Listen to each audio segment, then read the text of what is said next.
हाँ, मैं बोल रहा था आर्यन के इन्वेजन का एक हार्डकोर ऐसा एविडेंस नहीं मिला है अभी तक, तो वो थ्योरी कई हद तक रूल आउट हो जाता है कि इन्वेजन हुआ है। इसको उन्होंने इन्वेजन को कट करके माइग्रेशन नाम दे दिया है।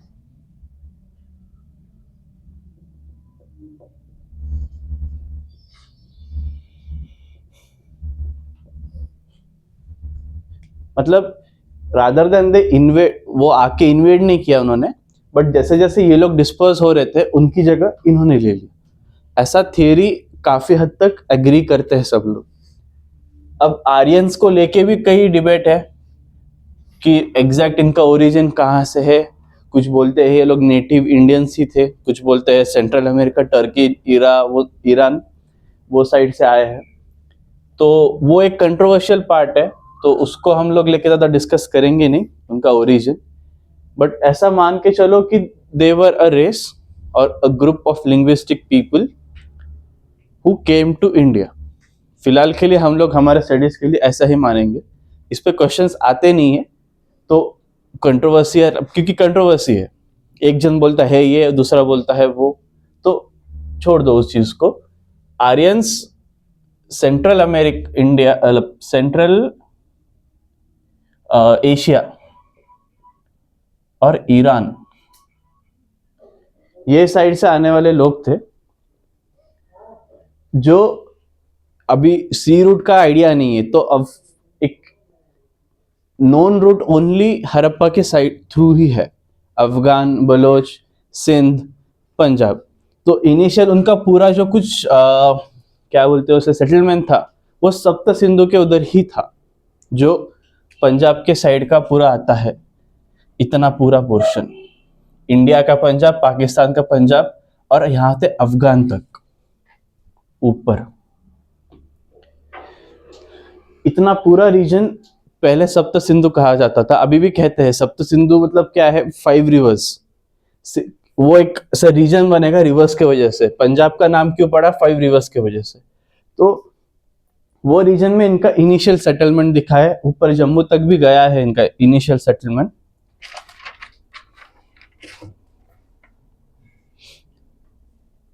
और फिर उसके बाद से वैदिक एज जो है वो 1500 से लेके 600 तक कहा जाता है, जो एज में वेदास का कंपाइलेशन, रिसाइटल ऐसा हुआ। और एक्चुअल में अगर देखा जाए तो इतने एज में सिर्फ इनका कंपाइलेशन हुआ है। कई रिसाइटल्स हुए, कहीं उसका लोगों ने कुछ लिखा, या हार्डकोर रिटन एविडेंस ये एज में नहीं बना। जब इसके बाद मगध का राइज हम लोग देखेंगे 6th सेंचुरी में, तो ऑलमोस्ट वो टाइम के बाद ही वेदास जो भी थे, 4 वेदास, ऋग्वेद, यजुर्वेद और सामवेद, उनका एक प्रॉपर रिटर्न रिकॉर्ड तब बना। इनिशियली रिटर्न रिकॉर्ड होगा भी तो ऐसा डिस्पर्स था, ज्यादा एक प्रॉपर कंपाइल्ड था सब चीजें। उसको बाद में लोगों ने, कुछ किंग्स उनका ऐड करते गए, नया लिखा, ओरिजिनल को डिस्ट्रॉय किया। तो आज हमारे पास जो रिकॉर्ड है वो अराउंड 6th सेंचुरी के है, मतलब वो टाइम में कंपाइल हुए चीजें अभी अराउंड है अपने पास।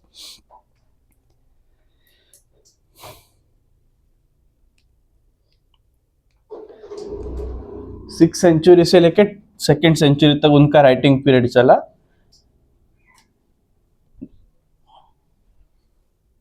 और उसको एकदम, मतलब हम अभी बेस, ये एक्चुअली स्टार्टिंग पॉइंट हुआ, इसके बाद भी कई चीजें हुए, कुछ चेंजेस हुए।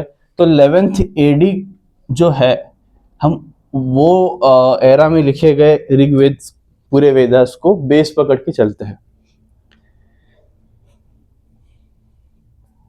अब वेदास इंपॉर्टेंट क्यों है सीखने को?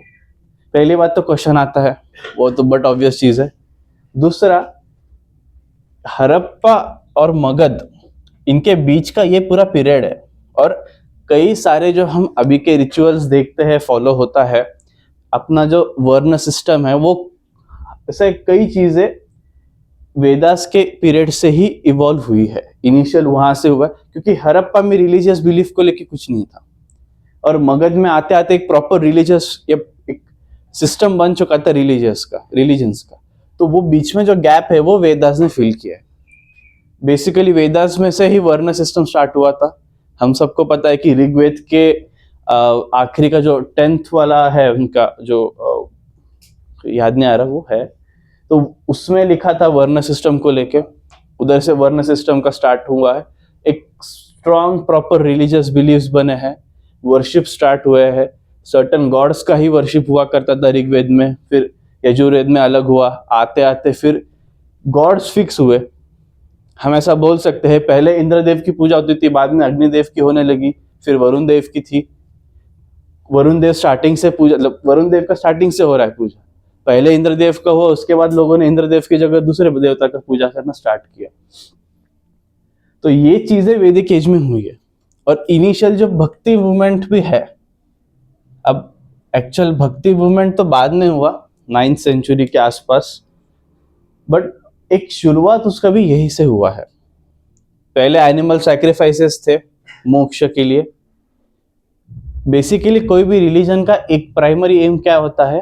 मोक्ष पाना। इंसान को एट द एंड उसके कर्म से, उसके कर्म के फल से क्या मिलेगा? मोक्ष। अब मोक्ष को प्राप्त कैसे किया जाए उसको लेके अलग अलग, हर टाइप पे अलग अलग कुछ ये लिखे गए थे। जैसे एक वेद बोलेगा कि सैक्रिफाइसेस, एनिमल सैक्रिफाइसेस या ऐसा कुछ मटेरियलिस्टिक थिंग्स तब टाइम के सैक्रिफाइसेस करो। कुछ बोलेगे कि भक्ति करो, कर्म कितने भी खराब या बुरे रहने दो, अगर मन से भगवान की पूजा करोगे तो एट द एंड आपको मोक्ष मिलेगा। तो ये नोशन का स्टार्ट हुआ था वैदिक एज में।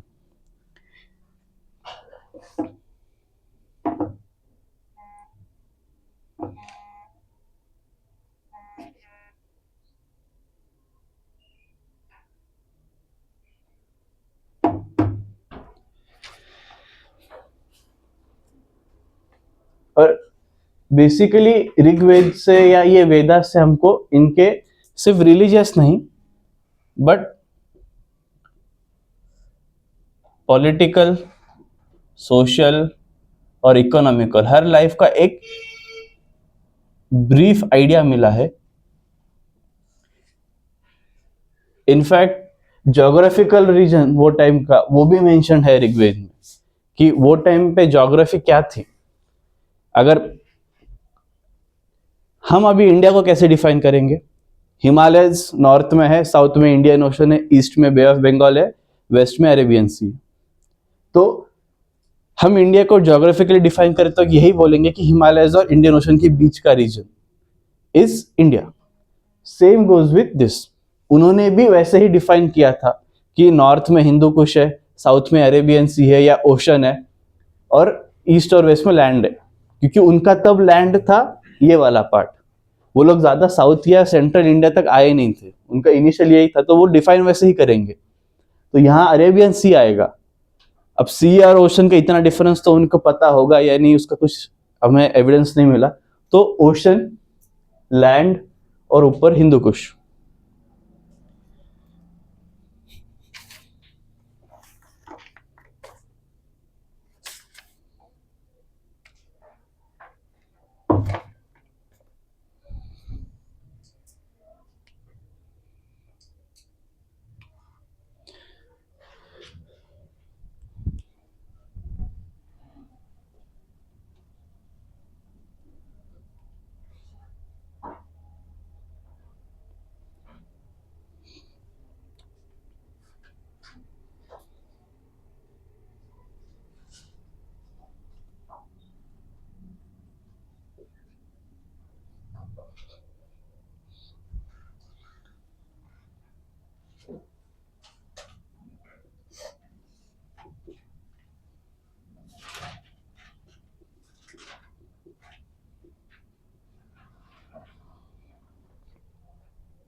वेदास जो रिसाइटल पार्ट होगा, वो रिलीजियस बिलीफ्स को बताएगा, कल्चर इसको, मतलब वो रिसाइटल ही था पूरा उसके टाइम पे। ये पूरा जो चीजें है ये पूरा रिसाइटल है, नथिंग वाज रिटन। हर एक चीज पास ऑन भी होती थी तो सिर्फ ओरल पास ऑन होता था। मैं किसी को सिखाऊंगा, वो किसी और को सिखाएगा, ऐसे जनरेशन्स बढ़ते जाएगी। तो इनको श्रुति कहा जाता है, और जिसको रिटर्न होता है उसे संहितास कहा जाता है। तो ये सारे ही ओरल्स थे इनिशियली, बाद में इसको लोगों ने अपने अपने हिसाब से इंटरप्रेट करके कंपाइल किया।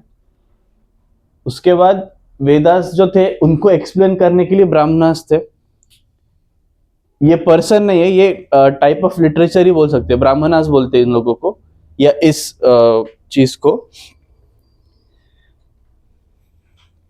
जो वेदास के हाइम्स को एक्सप्लेन किया करता था। और थोड़ा उनका राइटिंग स्टाइल या उनका जो मतलब रिसाइटल था वो रिचुअलिस्टिक वे में हुआ करता था।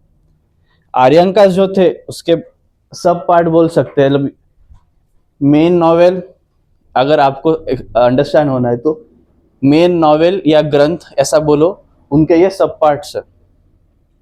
ब्राह्मणास हो गया, आर्यंका ये स्पेशली हर्मिट्स लोगों के लिए हुआ करता था। Hermits are the people who goes to forest to spend their entire life. Sage, पता है, समझा? सब ब्लैंक हो तुम लोग। जो फॉरेस्ट में रहते थे साधु लोग, जीवन को त्याग के वनवास में गए, वैसे लोग, या फिर स्टूडेंट्स जो जंगल में कुछ, मतलब उनका पूरा लाइफस्टाइल उधर ही रहा करता था, वहां से सीख के अलग पूरा दुनिया से, तो उनके लिए जो कुछ होगा मटेरियल वो आर्यंका में था।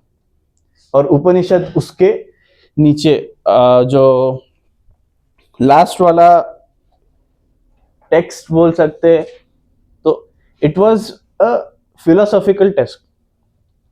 मतलब कुछ चीजें ऐसी रहेंगी यहाँ जो समझेगी ही नहीं, उसको एक फिलोसॉफिकल वे में समझाना, लोगों तक पहुंचाना, वो काम उपनिषद का किया या हुआ करता था।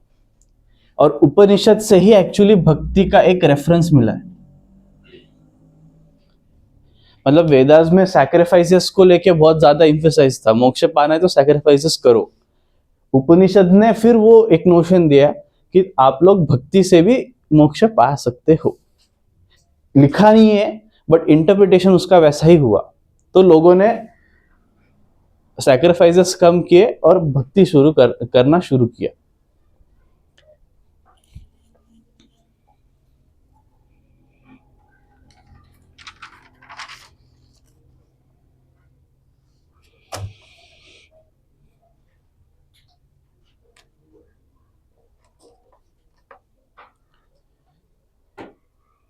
अब ल्यूसेंट में ना एक टेबल दिया है उन्होंने, वो आप एक बार देख लो कि ऋग्वेद में जो इंडस के ट्रिब्यूटरीज थे या सप्त सिंधु के रिवर्स थे, उनका क्या नाम दिया।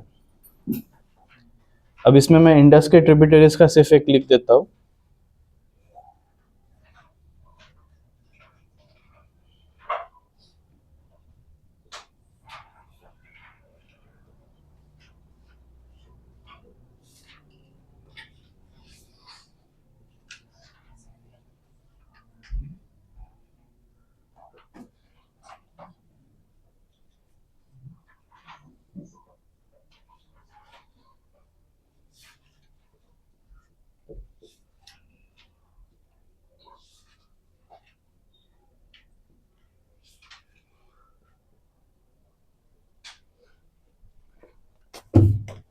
ये एनआरएस रिवर्स के नाम नहीं है, मेरा नाम और सरनेम भी नहीं है, नॉर्थ टू साउथ है ये। मतलब इनका जो फ्लोइंग का, रिवर्स का जो फ्लो जिस तरीके से आएगा, तो टॉप में झेलम होगा, उसके नीचे चेनाब, रवि, बिया, सतलज। तो उस हिसाब से ये अरेंज किया गया है। ये डायरेक्ट क्वेश्चन नहीं आएगा बट मैच द फॉलोइंग में छोटा आ सकता है।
यहाँ एक एडियम भी है, ये देखो, टू वॉर्ड ऑफ, भगाना, दूर भगाना। तो ये 4 वेद है जो सबको पता है। अब मैंने सब तरफ बुक बुक लिखा है, मतलब ये कंपाइल्ड है। तब रिचुअल रिसाइटल थे, अभी कंपाइल्ड है।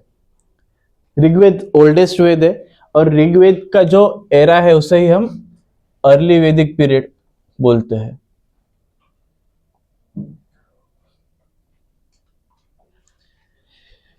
सामवेद म्यूजिक पे है पूरा, उसमें पूरा म्यूजिक के बारे में दिया गया है। यजुर्वेद में रिचुअल्स के बारे में दिया है।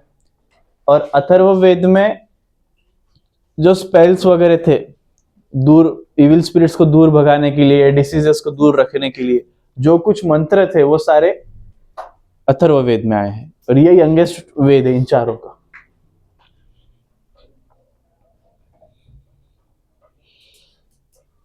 इधर कुछ लिख रहे हैं आप लोग?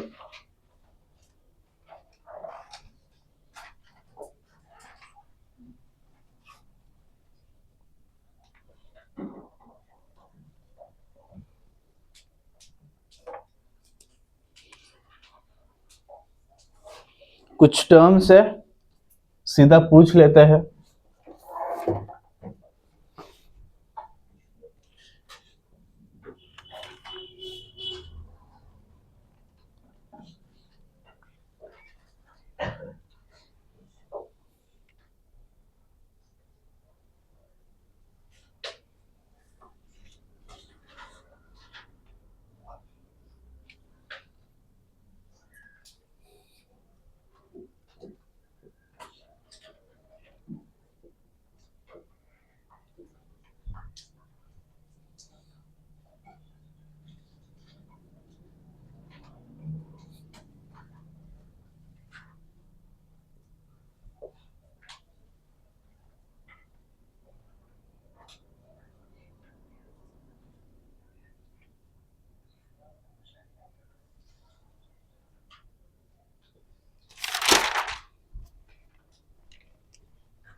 अपौरुषेय मतलब Vedas are not created by man, they are God gifted.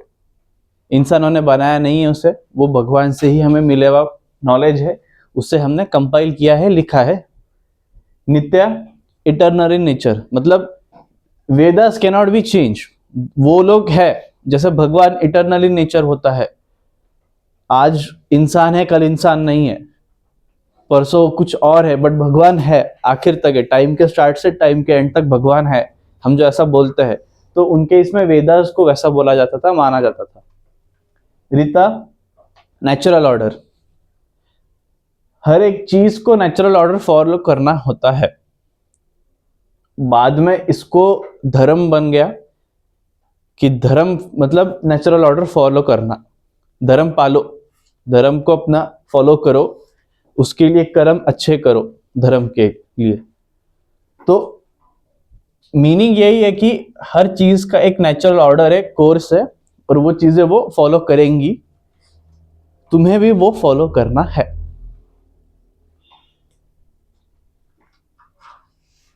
ये सीधा वन लाइनर पूछ लेते हैं कि ये टर्म किससे एसोसिएटेड है, और चारों मीनिंग दे देंगे उसके।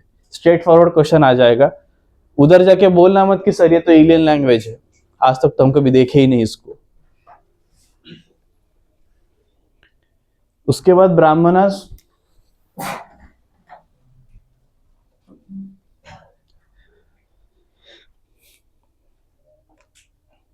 जैसे पहले ही बोला, एक्सप्लेन्स हाइम्स ऑफ वेदास।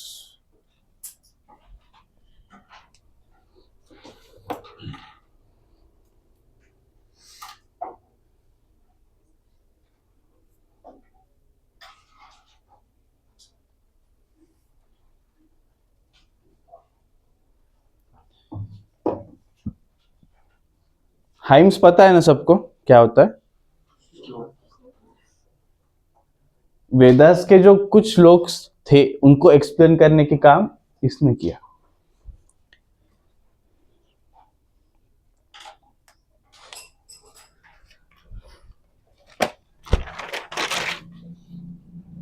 अब ऋग्वेद के जो थे ब्राह्मणा, वो ऐत्रेय,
ऋग्वेद के ये 2 है, यजुर्वेद के भी 2 है, सामवेद में 4 है, अथर्ववेद का 1 ही है।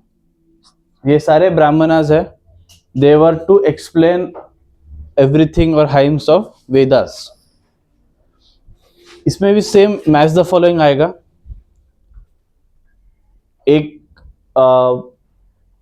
एक कॉलम में आपको इनके नाम दे देंगे और राइट साइड में वेदास के नाम पूछेंगे और सीधा match the following. Straight forward question है, कुछ हार्ड नहीं है। इनके प्रोनाउंसिएशन को छोड़ के कुछ हार्ड नहीं है इसमें। मीनिंग भी आपको जानना नहीं है। 2-3 बार पढ़ लो, आपको एग्जाम में क्लिक हो जाएगा ऑप्शंस को देख के, और मैच द फॉलोइंग आया तो सीधा सामने ऑप्शन होता है, उसमें आंसर होता है सीधा ऑप्शंस में आपका। तो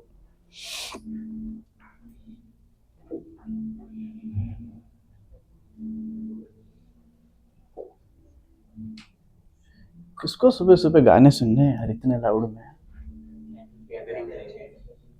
अच्छा, ये इधर सुबह कौन गैदरिंग रखता है रे? स्कूल में तो शाम में हुआ करता था हर बार। 4 बजे जाओ मस्त, तो फिर स्नैक्स वैक्स में चिप्स विप्स मिलते थे।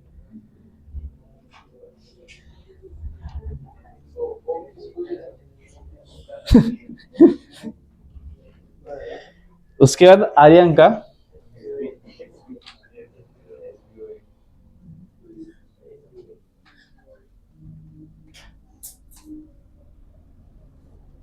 बस बाद में करो अभी एक दूसरे के स्कूल्स को क्रिटिसाइज। सबको अपनी स्कूल अच्छी लगती है नहीं? अरे 4 साल और 4-5 साल के बाद आप लोग रियलाइज करोगे। हम भी गाली देते थे 10th तक, 10th के बाद भी क्या घटिया स्कूल है। फिर स्कूल ही बंद हो गई हमारी। फिर अभी लगता है यार शिट बंद हो गई। नहीं यार, याद आती है कभी जाएंगे उधर, कुछ तोड़फोड़ करके आएंगे, देख के आएंगे। आर्यन का इनको फॉरेस्ट टेक्स्ट ही कहा जाता है।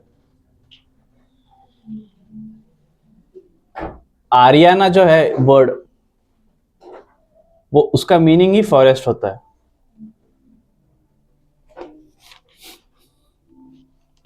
अब they were mainly written for hermits and students जो जंगल्स में रहते हैं, जो सीख रहे हैं वैसी विद्याएं। वो क्या बोलते हैं उन्हें हम लोग पुराने टाइम में, जहां राजा और उनके सब लोग सीखते थे जाके, गुरुकुल। वैसा टाइप का अगर कोई कर रहा है, रह रहा है, तो उनको जो गाइड करेगी टेक्स्ट, वो आर्यंका में लिखे गए थे या इंक्लूडेड थे। उपनिषद, उसके बाद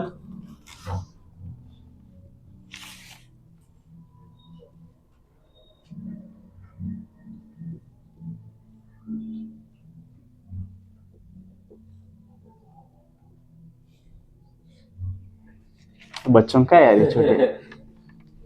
वही बोला, ये ऐसे गाने हम लोग तो नहीं सुनते यार कोई। Upanishads are the philosophical text,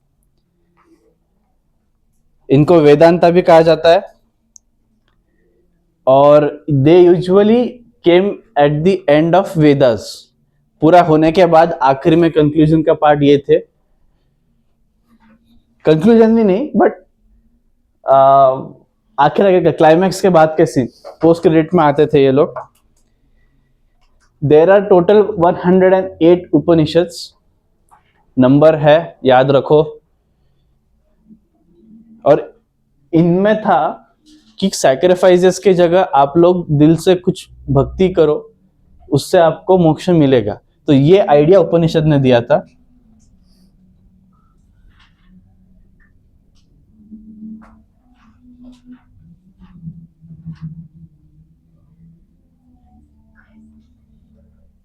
और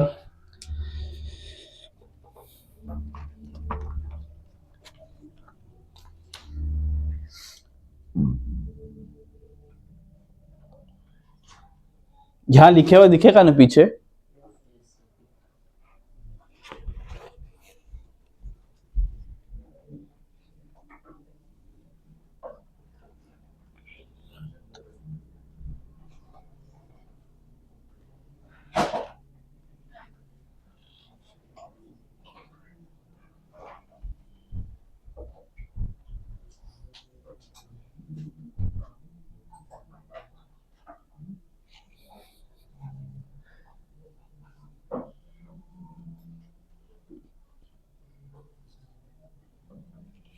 ये दो ओल्डेस्ट एंड लार्जेस्ट उपनिषद है,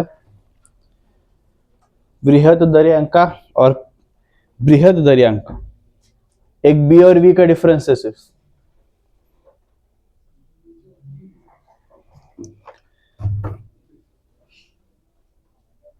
19-20 का फर्क है।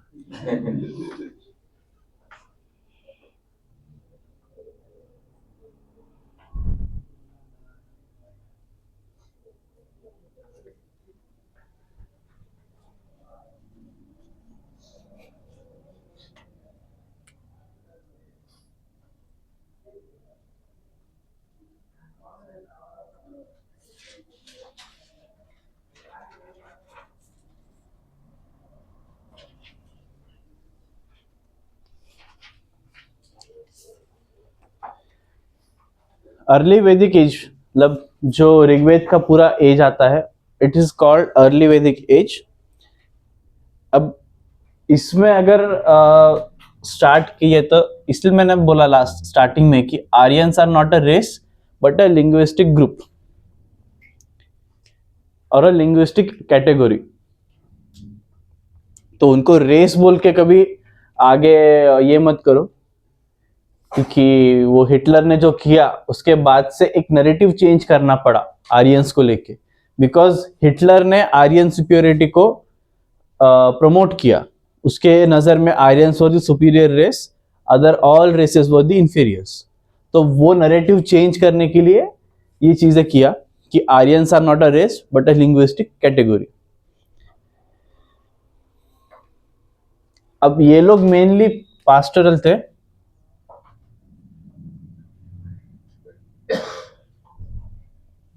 और एग्रीकल्चर सेकेंडरी था। मतलब हंटिंग गैदरिंग, एनिमल रियरिंग, ये ज्यादा ये लोग प्रेफर करते थे, और एग्रीकल्चर बाद में। Exactly opposite of Harappa. Harappa में एग्रीकल्चर को बहुत ज्यादा इंपॉर्टेंस था, ये लोग पूरा उल्टा थे उसके। सेंट्रल एशिया ईरान से आए हुए, मतलब उनका एक वहां से माइग्रेशन हुआ है, ऐसा वाइडली एक्सेप्टेड है, बोल सकते हो आप। थियरीज बहुत है, बट हमारे रेफरेंस के लिए हम लोग उसी को एक्सेप्ट करके चले गए। जोग्राफिकल एक्सटेंट दिया था उन्होंने, हिमवंत से लेके मुंजावंत, मतलब हिमवंत हिमालयस, मुंजावंत हिंदू कुश, उसके ऊपर वाले ओल्डर हिमालयस, और नीचे ओशन, उसके बीच में we were used to this side. तो उन्होंने जोग्राफिकल आइडिया दिया इंडिया का तब के।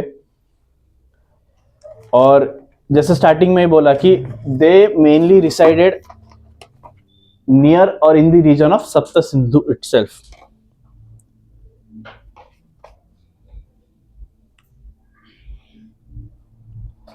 अब ऋग्वेद में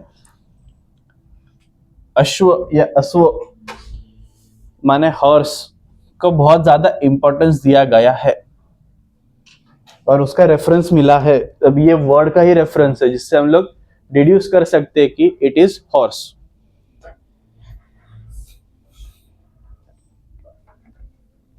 ये रब करूं, कोई लिख रहा है यहां पे.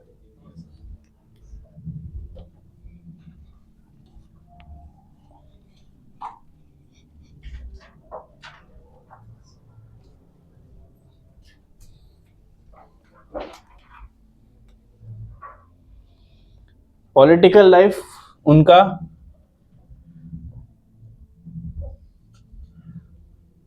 बेसिकली ये लोग ज्यादा ट्राइब्स में रहते थे, ट्राइबल लाइफ था. तो तब ट्राइब को जाना बोले थे. जाना बोले तो निकल जाने वाला नहीं है ये. Jana, tribes were called jana. Chief को राजन या गोपति.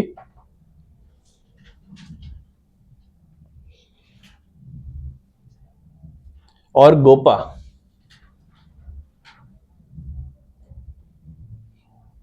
Protector of cows.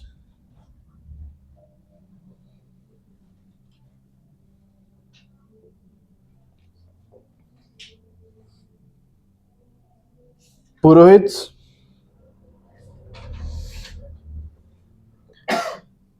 नाम में ही लिखा है, कंडक्ट, जो रिचुअल्स कंडक्ट करते थे.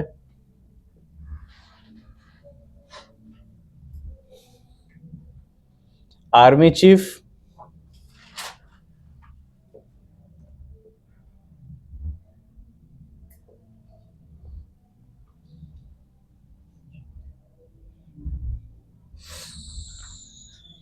Village leader.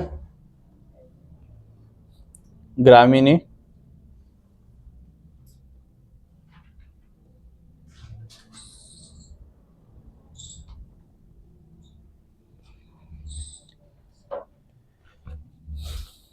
मतलब एक ब्रीफ आइडिया ऐसा आ रहा है कि ट्राइब्स थे जो एक, अगर मल्टीपल ट्राइब्स कहीं साथ में रह रहे तो उसे विलेज कहा जाता था, या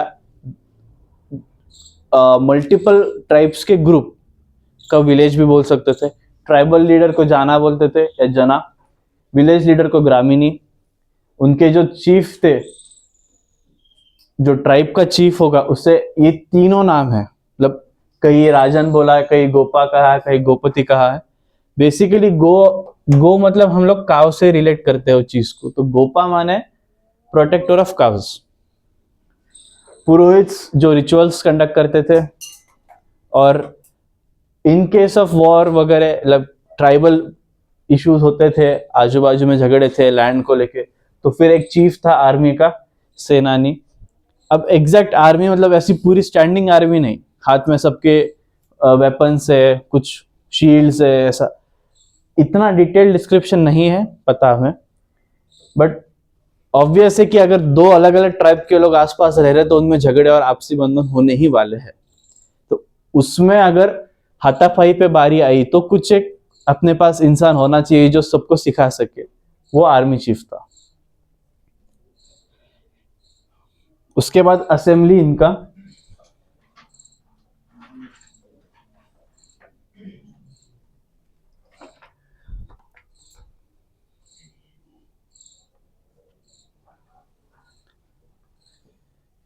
सभा,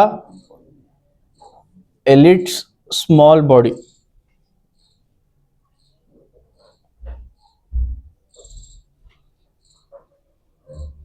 उसके बाद समिति.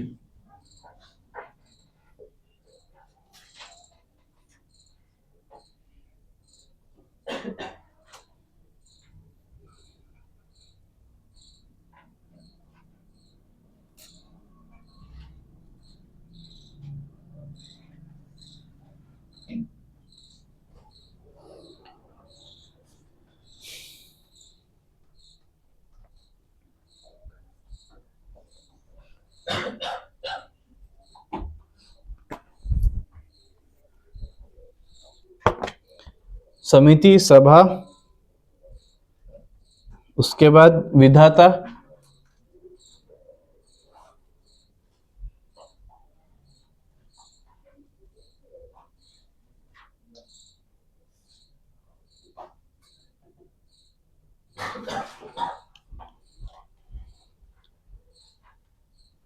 गाना,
इनका पॉलिटिकल स्ट्रक्चर हुआ। अब असेंबलीज जो हुआ करती थी ट्राइब्स के, ट्राइबल के, उसमें सभा माने एलिट लोगों की एक स्मॉल बॉडी, जैसे एरिस्टोक्रेट्स और ब्यूरोक्रेट्स बोलते हैं हम लोग, कि किंग के एब्सेंस में they will rule the throne. ये आगे बहुत प्रोमिनेंट दिखेगा मेडिवल हिस्ट्री में। तो ये लोग एक्चुअल में राजन के ऊपर हुआ करते, दे यूज्ड टू डिसाइड कि राजा कौन बनेगा। एंड वो जब हम लोग फ्यूचर हिस्ट्री में देखेंगे। उसके बाद समिति है, वो तो जनरल पब्लिक का बॉडी होगा जिसका राजा चीफ होगा। विधाता यानी ट्राइबल असेंबली, मतलब सबका असेंबली होना, उसको विधाता कहेंगे ये लोग। और ये जो बॉडीज रहेंगी, ये बॉडीज है, ये असेंबली है, पार्लियामेंट है, लोकसभा, राज्यसभा है, समझने के लिए। एग्जैक्ट मत समझो, क्योंकि डेमोक्रेसी नहीं है वहां पे किंगशिप है। और इसमें विमेन का पार्टिसिपेशन था, मतलब अच्छा खासा प्रोमिनेंटली विमेन पार्टिसिपेशन दोनों में दिखा है, समिति में और इसमें, सभा में नहीं। तो वुमेन एम्पावरमेंट या पार्टिसिपेट थोड़ा सा था, तो एक उसके प्रूफ्स भी है। उसके बाद ट्रूप्स, मतलब गाना, गोल्ड कॉइन्स हुआ करते थे तब, coin like structures, exact coin नहीं है एकदम गोल्ड स्टैम्प, बट एक सर्टन करेंसी था जिसमें डील हुआ करता था रादर देन ग्रीन्स। मतलब एक प्रॉपर मोड ऑफ ट्रांजैक्शन आया है, मनी का इंट्रोडक्शन है। कॉपर और ब्रॉन्ज को तब आयास कहा जाता था, नॉट कॉपर और ब्रॉन्ज, वो हम कहते हैं। और इनके भगवान या इंपॉर्टेंट गॉड्स थे इंद्र, अग्नि, वरुणा, सरस्वती, सोमा, प्लांट्स। मतलब अग्नि मतलब फायर, वायु मतलब वरुण, वरुण मतलब, तो विंड, फायर, रेन, प्लांट्स, मतलब आजू बाजू के चीजों को ही वर्शिप किया करते हैं। और ऋग्वेद के एंड में वर्ण सिस्टम का इंट्रोडक्शन हुआ है। सबको पता है ना ये, ब्राह्मण, क्षत्रिय, वैश्य एंड शूद्रस। तो वो इंट्रोडक्शन ऋग्वेद के एंड वाले, मतलब ये पीरियड के एंड में हुआ है।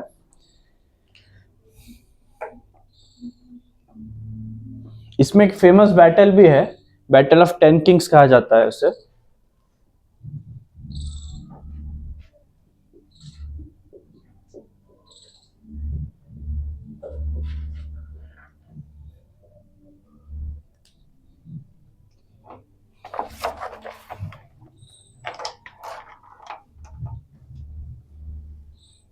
तो battle of 10 kings, river Ravi के बैंक्स पे हुआ है। 10 अलग अलग ट्राइब्स के बीच में वॉर हुआ है, बैटल हुआ है बेसिकली, उसका उत्तेजना है ज्यादा। उसमें ऐसा सोचो अरे बैटल ऑफ 10 किंग्स बहुत बड़ा है, कुछ नहीं, 10 अलग अलग किंग्स का बैटल है।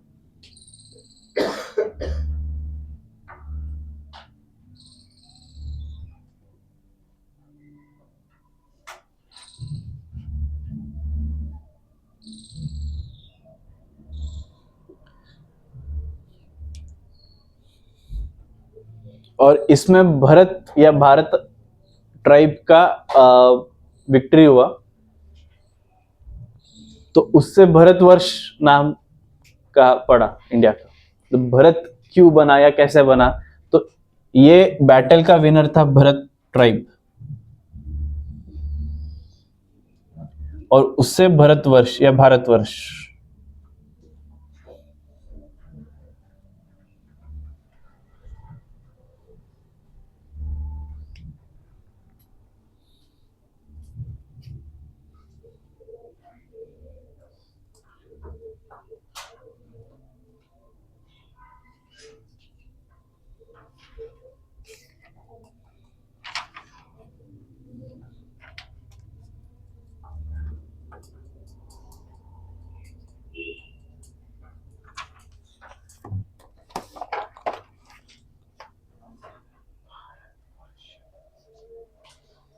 ऋग्वेद में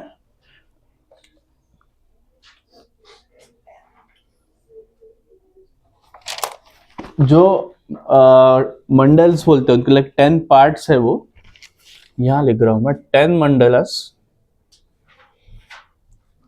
विच एंटायरली कंसिस्ट ऑफ ऋग्वेद। मतलब उनको अगर साथ में जोड़े तो उसे ऋग्वेद कहा जाएगा। चैप्टर्स पकड़ लो ये लोग तुम ऋग्वेद के, तो ऋग्वेद के जो 10 है उसमें से 2 से लेके 7 तक आर दी ओल्डेस्ट और दी इनिशियल वाले ये लोग थे, और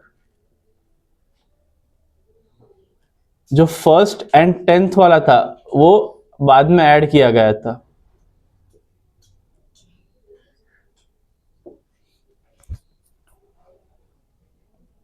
अब इसमें जो 10th वाला है ना वो थोड़ा इंपॉर्टेंट है, उसमें पुरुषा सुक्ता,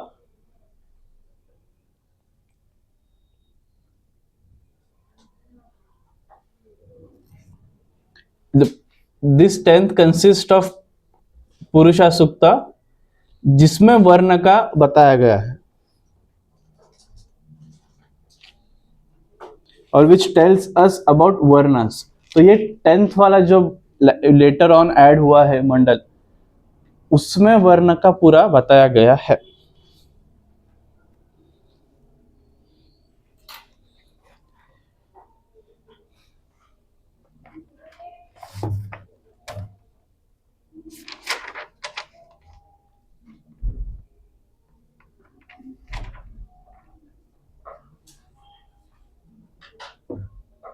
ये रब करूं यह साइड ये बोर्ड का,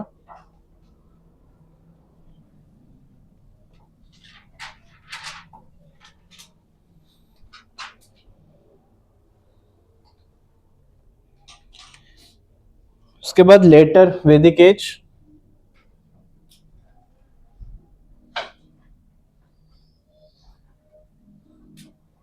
जो ऑलमोस्ट 1000 से लेके 600 या कहीं कहीं 500 बीसी भी दिखेगा आपको।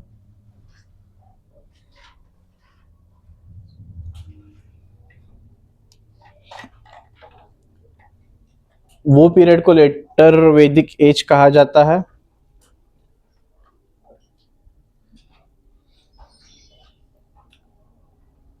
श्रुति और संहिता का डिफरेंस आपको समझा ना? श्रुतिज आर दी ओरल पार्ट और रिटर्न वाला संहिताज, वो कंफ्यूज मत होना।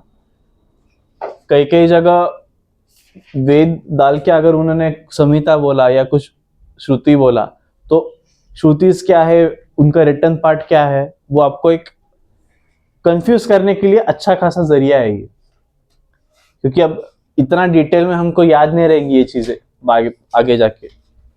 जब मेडिवल और मॉडर्न का पार्ट आएगा, आप लोग बोलोगे सर ये तो कुछ भी नहीं है, इसके नाम तो भी इजी लगेगा आपको, क्योंकि तब नाम इजी हो जाएगा बट डेटा इतना बड़ा होगा ना, ये बोर्ड भी कम पड़ेगा लिखने में। सिर्फ कौन से पर्सन ने कौन सा समाज का स्टार्टिंग किया है, किसने कौन सा समाज शुरू किया, वो 10 से 12 वो तो आएंगे। सिर्फ 10 से 12 के ऊपर वॉइस राइज आएंगे, गवर्नर जनरल्स आएंगे, उनके लॉज आएंगे। तब वो इतना चंक ऑफ डेटा हो जाएगा ना, ये आपको इजी लगेगा। तो इसमें से एक सर्टन एंकर पॉइंट्स ढूंढ लो जिसके आजू बाजू में पूरा वो चीज रिवॉल्व करेगा, और उसको वैसे ही याद रखो। इतना बड़ा डेटा है, उसको स्मॉल करो, एक एंकर पॉइंट बनाओ उसका, और उसी से आगे उसको याद करते जाओ। एटलीस्ट रेफरेंस मालूम रहा तो आप लोग उस हिसाब से ऑप्शंस देख के आंसर निकाल लोगे। रादर देन पूरा डेटा याद रखना, कौन इतना पढ़ते बैठेगा, ये एटीट्यूड वाला चीज है। उससे अच्छा है पढ़ लो, एक छोटा उसका चंक बना लो, समरी बना लो, आपको रेफरेंस याद रहेगा, ऑप्शन से आप लोग उसको निकाल लोगे। काय चालू आहे रे मागे? बऱ्याच वेळचं बघतोय मी। काय नाव आहे तुझं? अक्षय. आणि तू? ओंकार. काय चालू आहे बऱ्याच वेळचं? हा, ते आधी मला तेच वाटलं, पण आता हसत हसत नोट्स दाखवणं चालू आहे। नोट्स हसून दाखवत नाही कोणीच, unless and until it's something funny और कॉमिक।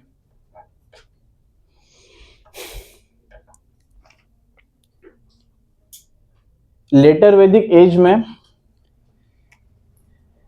बाकी के 3 वेद्स का कंपाइलेशन हुआ है। कंपाइलेशन मतलब बोलो, रिसाइटल बोलो, वो पीपल के उनके कन्वीनियंस के हिसाब से। और अर्ली वैदिक एज तक हमें सिर्फ ब्रॉन्ज का और कॉपर का यूज दिखा है, आयरन का यूज ये एज में ज्यादा दिखा है, या यहां से शुरू हुआ है आयरन का यूज वेदास के रेफरेंस में अगर पूछा जाए तो।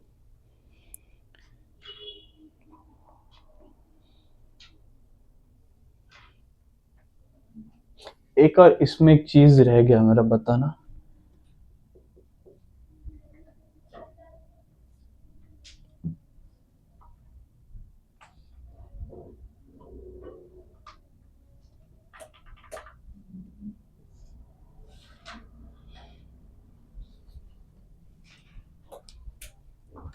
वर्ल्ड ह्यूमन हेरिटेज यूनेस्को का, उसमें ऋग्वेदस को कंसिडर किया जाता है।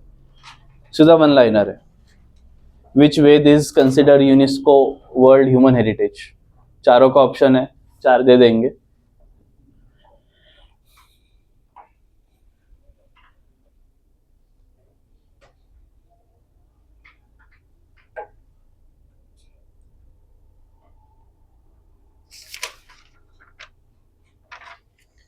Iron was used first in the region of Karnataka and Rajasthan.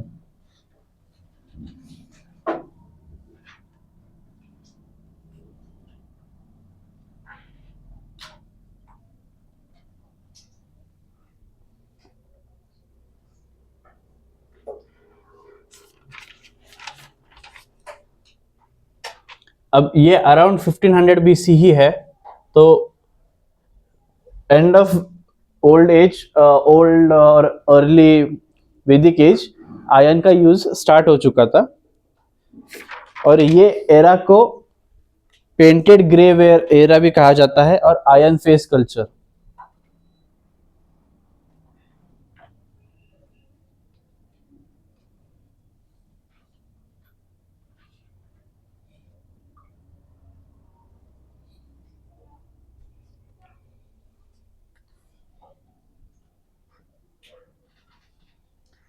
जैसे कॉपर के वैसे चालकोलिथिक एज बना, वैसे ये आयरन के ज्यादा यूसेज की वजह से अलग अलग इसका नाम भी है।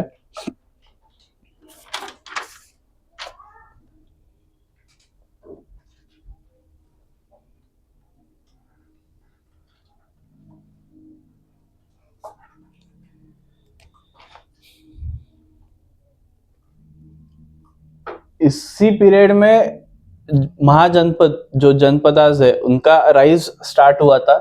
एंड में बोलो या इसके कंटेम्प्रेरी में। और बार्ले व्हीट, मतलब पहले बार्ले, उसके बाद व्हीट और राइस प्रीडोमिनेंटली ग्रो किया जाता था। ये थोड़ा एग्रीकल्चर ओरिएंटेड ज्यादा है पहले के इससे। गोत्र का सिस्टम इंट्रोड्यूस हुआ था। जिनको पता है अच्छा है, जिनको नहीं पता है रहने दो, मैं ज्यादा डिटेल में बता नहीं सकता, मुझे खुद को नहीं पता वो चीज।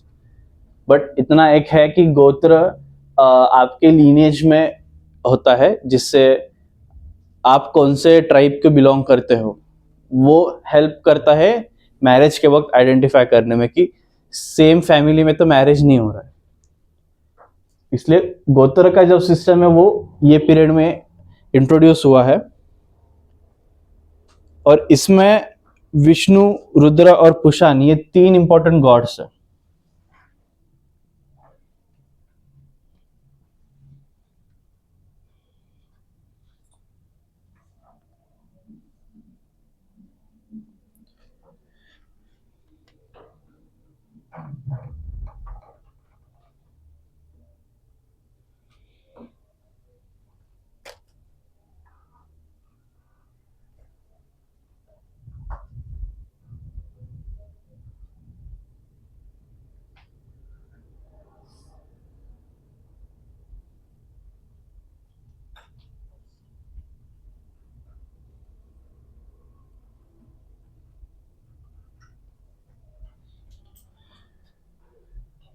आज के लिए इतना ही, स्टॉप करते हैं यहाँ पे।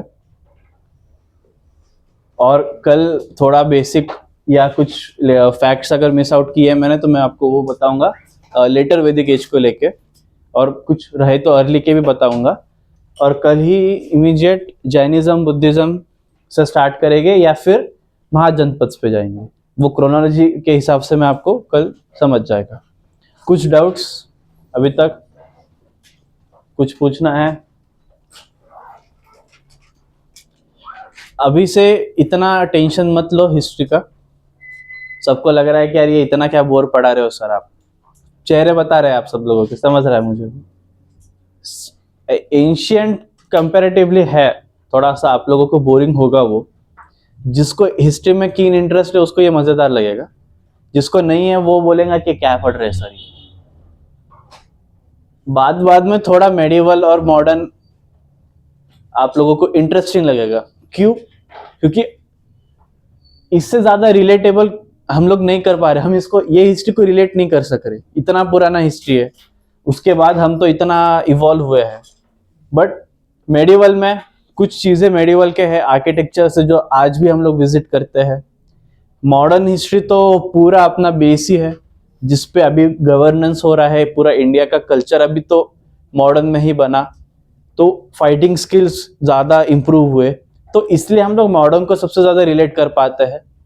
हम देखते हैं कई कई नेता को हमने देखा है जो फ्रीडम स्ट्रगल्स में थे, उनके डिसेंडेंट्स को देखा है, उनके स्टोरीज पढ़ते आए स्कूल से लेके, तो इसलिए मॉडर्न ज्यादा आपको रिलेटेबल लगेगा। बट फिर मॉडर्न में डेटा भी उतना ही ज्यादा आएगा, और उधर ईयर्स बहुत इंपॉर्टेंट चीज प्ले करता है रोल।